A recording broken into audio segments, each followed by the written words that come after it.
इलाज सही मिल जाए, इसलिए एम्बुलेंस का इंतजाम किया था। जो एम्बुलेंस चली थी, जो खराब हो गई, एक भी सरकार ने ना एम्बुलेंस बढ़ाई और ना ही नई एम्बुलेंस खरीद करके जनता की परेशानी को दूर करने का काम किया। इसी तरह पुलिस के लिए 100 नंबर गाड़ी दी थी, 100 नंबर पुलिस की गाड़ी दी थी, जिससे परेशानी तकलीफ में फोन करें पुलिस आपकी मदद के लिए पहुंच जाती थी। लेकिन 100 नंबर से 112 तो कर दिया, लेकिन जो बढ़ानी थी गाड़ी वो नहीं बढ़ाई। और जब से नंबर बढ़ा है तो पुलिस को लगा कि सरकार ने नंबर इसलिए बढ़ा दिया कि उन्हें भी अपनी वसूली बढ़ा देनी चाहिए। और आपने महसूस किया होगा कि पुलिस का अन्याय भी बहुत बड़ा है। पुलिस का अन्याय बढ़ करके न जाने कहां पहुंच गया। इसी तरह हमारे नौजवानों को पता होगा कि समाजवादी सरकार थी, पुलिस भर्ती में हम लोगों ने 10वां 12वां पास और दौड़ के दिखा दो, अपने आप पुलिस में भर्ती हो जाते थे। कहीं कोई भेदभाव, कोई हेराफेरी नहीं थी। और एक भी भर्ती पर जो मेरिट वाली भर्ती थे उंगली नहीं उठा पाई सरकार, और कम समय में भर्ती करा करके दिखा दी। लेकिन जब से बीजेपी की सरकार आई है, हर पेपर लीक हो गया है। कोई परीक्षा नहीं करा पाए, कोई परीक्षा नहीं करा पाए, हर पेपर लीक हुआ है, हर पेपर लीक है। और पेपर लीक होने के बाद पेपर जो लीक हुए हैं, अभी जमीन पे आएंगे तो रुक जाओ, अभी थोड़ी बात पे। अरे रुक जा, जमीन घेर ली, रुक जा अभी। जो पेपर लीक हुए, अरे रुक जा भाई, दबंगों लिख के दे दे तो देखें कौन दबंग है। अरे भाई लिख के देगा नहीं तो हम कहां आसमान से जमीन ला देंगे। अभी तो लिख के दो, अभी लिख के देना। तो जो पेपर लीक हुआ, कोई एक पहला पेपर लीक नहीं हुआ। इस सरकार में 10 पेपर लीक हुए और परीक्षाएं नहीं दे पाए, और नौजवान भटकता रहा, मेहनत करता रहा, तैयारी करता रहा। यहां भी हो सकता है कुछ नौजवान हो जिन्होंने परीक्षा लिखी हो और उनका पेपर लीक होने की वजह से वो नौकरी नहीं पा पाए हैं। जो सरकार दावा करती थी और पुलिस का इंतजाम किया कि पेपर लीक नहीं होगा, और पेपर लीक हो गया। ये याद रखना साथियों, सरकार जानबूझ करके पेपर लीक कर रही है, और इसलिए करा रही है क्योंकि नौकरी न देनी पड़े। अगर नौकरी देनी पड़ेगी तो आरक्षण देना पड़ेगा, इन्हें आरक्षण न देना पड़े, इसलिए जानबूझ करके नौकरी के पेपर लीक कराने का काम कर रहे हैं।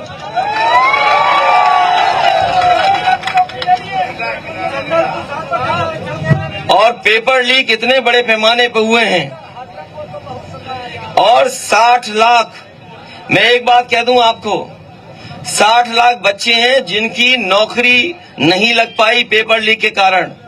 और उनके परिवार के अलग हम 3 सदस्यों को मान लें तो 60 गुणा 3, 1 करोड़ 80 लाख। और ये 1 करोड़ 80 लाख अगर हम 80 लोकसभाओं में भाग दे दें तो हर लोकसभा में 2,25,000 वो नौजवान और उनके परिवार के लोग बैठे हैं जो सरकार को हटाना चाहते हैं। 2,25,000, बताओ एक लोकसभा में 2,25,000 वोट का कैसे भरपाई सरकार कर लेगी, बता दें हमें। और इसीलिए पहले चरण से इनका पत्ता साफ होना शुरू हो गया है। जो ये हवा चल के आ रही है पश्चिम से, ये सीधी जा रही है सफाया करते हुए, और इसलिए भी जनता इनका सफाया कर रही है, क्योंकि बीजेपी के लोगों की हर बात झूठी निकली, इनके झूठे वादे निकले। न किसान की आय दोगुनी, हमें बताओ कोई किसान भाई जिसकी आय दोगुनी हो गई हो 10 साल में, बता दो आप। अभी गेहूं खरीदा होगा बाजार में, कहीं सरकार खरीदी नहीं हुई, कहीं सरकारी खरीद नहीं हुई, और लागत के हिसाब से जो मिलना चाहिए था वो नहीं मिला आपको। मिला गया लागत के हिसाब से आपको।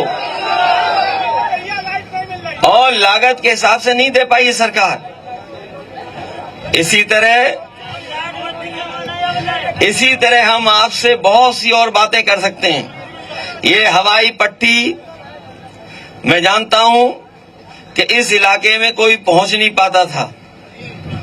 समाजवादी सरकार में ये हवाई पट्टी इसलिए बनाई, सबसे खराब जमीन थी ये, जब चिन्हित कराई गई थी। और हो सकता है बहुत सारे लोग इस बात को न जानते हों, लेकिन हमारी पार्टी के उस समय के जो पदाधिकारी थे उनसे राय ली और अधिकारियों से भी राय ली। हमने कहा कि सबसे खराब जमीन ढूंढिए, तो सबसे खराब जमीन थी, उपजाऊ नहीं थी। आप लोग तो यहीं के हो, तो सबसे खराब जमीन थी। उसके बाद चिन्हित कर करके और ऐसी हवाई पट्टी बनाई, बड़ा सा बड़ा हवाई जहाज उतर सकता है। और आप लोगों ने देखा होगा सड़क पे भी हम लोगों ने हवाई जहाज उतार दिया। और अभी कुछ दिन पहले फिर उतरे थे हवाई जहाज, फौज के हवाई जहाज उतरे थे। लेकिन हमें ये भी पता है कि पानी निकालने का इंतजाम नहीं किया है यहाँ पर।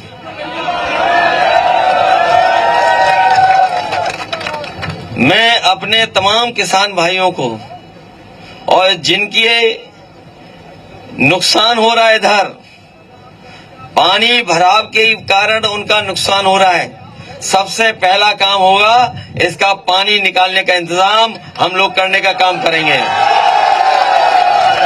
चाहे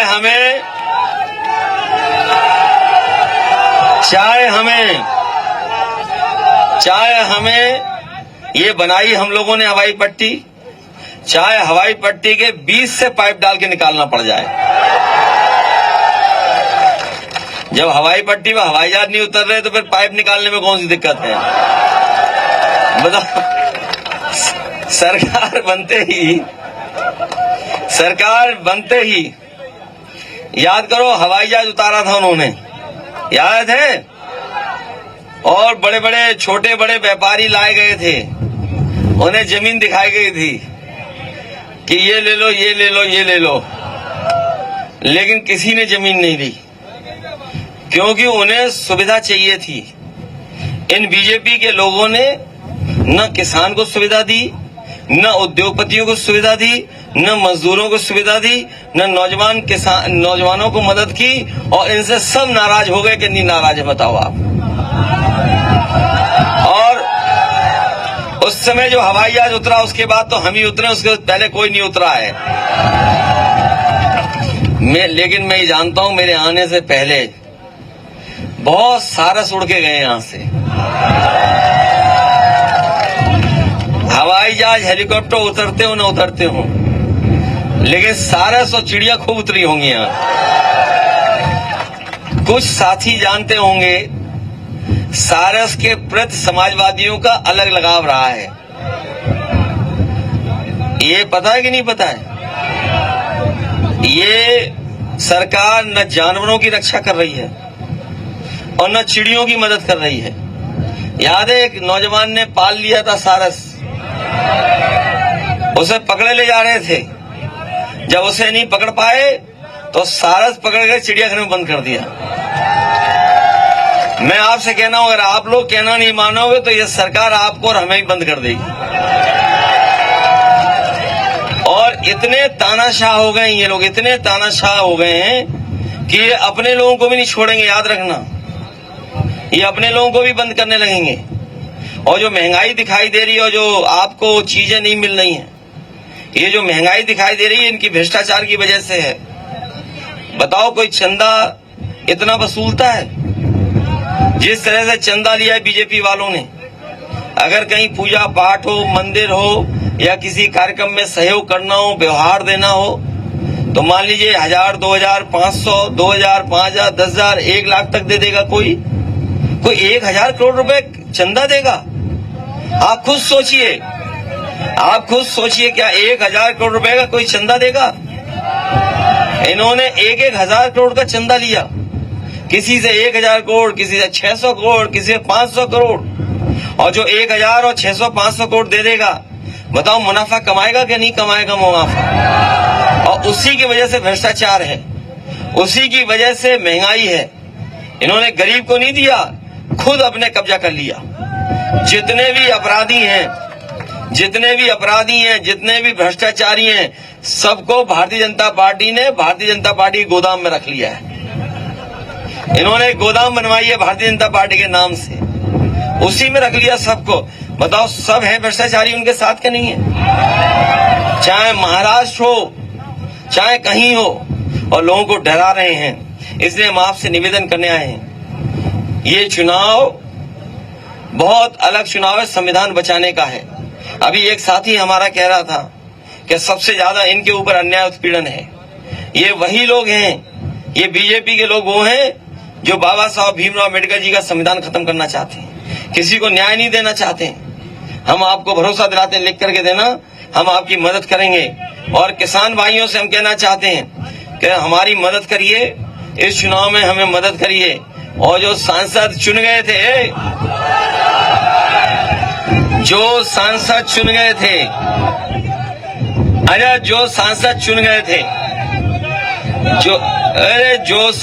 गए थे, बताओ कौन सा काम कर दिया उन्होंने बड़ा? बता दो,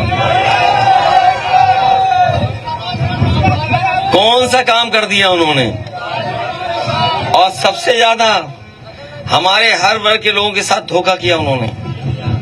और ये जो नौजवान हैं, पढ़े लिखे हैं, वो जानते होंगे कि ये हमारे आपके अधिकारों को छीन रहे बीजेपी के लोग। हमारे आपके लोगों का साथ लेकर के, हमारे आपके लोग ही साथ चले गए, कुछ उनकी वजह से ये लोग छीन रहे हैं सब हमारे आपके अधिकार हैं।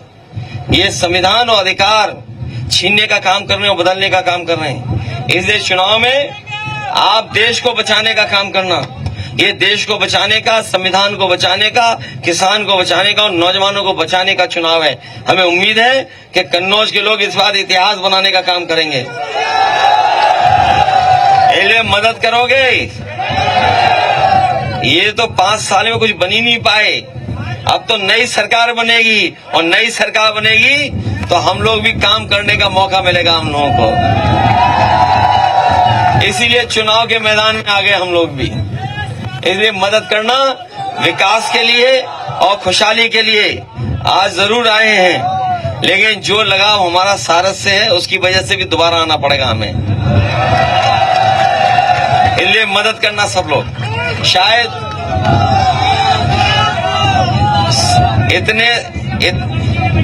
इतने सारस तो कहीं नहीं दिखाई देंगे। अच्छा, कितने लोग जानते हैं ये सारस किसका, उत्तर प्रदेश का क्या है चिड़िया, ये बताओ? है राजपक्षी है, ये पता है? अच्छा, तब ठीक है, चलिए, बहुत धन्यवाद। हमें अगर हमें कोई विशेष योजना इस क्षेत्र के विकास के लिए, जिससे नौकरी, रोजगार और किसानों को लाभ मिले, अगर उस योजना के लिए हमें कोई विशेष काम भी करना पड़ेगा, तो जब इतनी बड़ी हवाई पट्टी बना दी है, थोड़ी बहुत जगह दिला करके, जिससे हमारे किसानों की चीजों को लाभ मिल जाए। जब बाबा रामदेव आटा बेच रहे हैं या वो बिस्किट बना करके बेच रहे हैं, ये कानपुर वाले जानते होंगे, कानपुर में सबसे ज्यादा बिस्किट बनता है, ये पता है? ये जो महंगाई के बारे में हम बताते थे आपको कि पार्ले जी के बिस्किट से सीखी इन्होंने महंगाई। ये जो महंगाई है वो मुनाफा कमाने का तरीका इन्होंने पार्ले जी का देखा है। ये जो हमारे बुजुर्ग होंगे, जो पुराने लोग होंगे, वो जानते होंगे पार्ले जी का बिस्किट इतना बड़ा आता था, याद है? 1 रुपए का कितने का आता था? और आज 1 रुपए में कितना पैकेट आ रहा कि नहीं आ रहा? ये बीजेपी वाले आ गए तो एक ही बिस्किट का पैकेट आएगा, याद रखना। अभी कितने, 4 बिस्किट का एक पैकेट है, तो सोचो 4 का कर दिया। और बोरी में से कितनी चोरी हुई बताओ? बोरी में से हैं? ये हमें और आपको ना समझ सकते हैं बीजेपी वाले, ना समझ तो नहीं हो। इस बार इनके खिलाफ वोट डालो पहले तो। ये हमें आपको ना समझ सकते हैं, ये नहीं समझ पाएगी जनता के, पैकेट छोटा कर दिया, बोरी से निकाल लिया। इसलिए इनके खिलाफ मतदान करिए, सब लोग एक होकर के। हम अपने लोगों को भरोसा दिलाते हैं। मुझे याद है कि जब एक बार दिक्कत आई थी, कुछ झगड़ा हो गया था, एक लोधी समाज के नौजवान की जान चली गई थी पुलिस के कारण। उस समय हमारी पार्टी के लोग पहुंचे थे, हैं, और मदद भी की थी। याद है कि नहीं याद है? और जब कभी हमें मौका मिला हम लोगों ने लोगों की व्यक्तिगत रूप से ही मदद की, पार्टी से ही मदद की। सरकार बनाइए, हम लोग आपके सुख दुख में रहेंगे, मदद करेंगे, क्षेत्र का विकास करेंगे। इसीलिए जहाँ कहीं दूर दूर गांव हैं और यहाँ पर हैं, सब लोग मन बना करके मदद करना हम लोगों की।